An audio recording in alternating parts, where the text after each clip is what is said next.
बचपन की यादें। एक शहर की एक गली में एक पुराना मकान था। उसमें एक बूढ़ा व्यक्ति रहता था। उसका न कोई रिश्तेदार था न कोई दोस्त। वह हमेशा अकेला रहता था। इस पुराने मकान के ठीक सामने एक छोटा सा घर था। उस घर में एक छोटा बच्चा रोहित अपने माता पिता के साथ रहता था।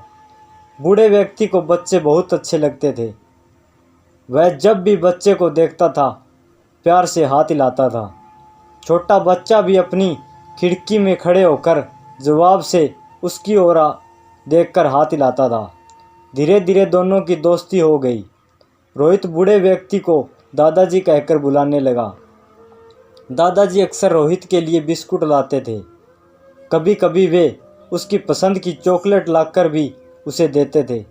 एक दिन रोहित ने भी उन्हें अपना एक खिलौना दिया, अपना टीन का सिपाही यानी टीन। दादाजी ने कहा कि वे इसे बहुत संभाल कर रखेंगे।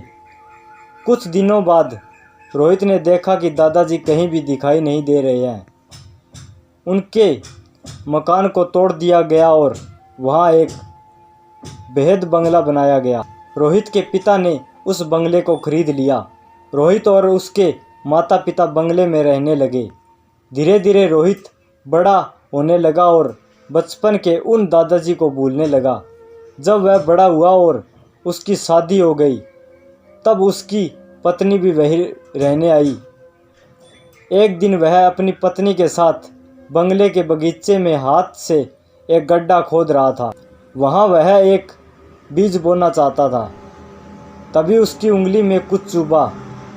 उसने खोदकर देखा तो यह उसका अपना टीन सोल्जर था जो उसने दादाजी को दिया था। उसकी तलवार की नोक रोहित की उंगली में चुभ गई थी। अपना बचपन का खिलौना देखकर अचानक रोहित को बचपन की सारी बातें और दादाजी याद आ गए। उसे याद आया कि दादाजी ने कहा था यह खिलौना मैं बहुत संभाल कर रखूँगा।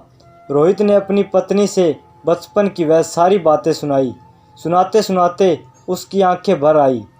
वह टीन सोल्जर रोहित ने अपने घर में सजा दिया। उसका यह पुराना खिलौना हमेशा उसे बचपन की मीठी यादों में ले जाता था।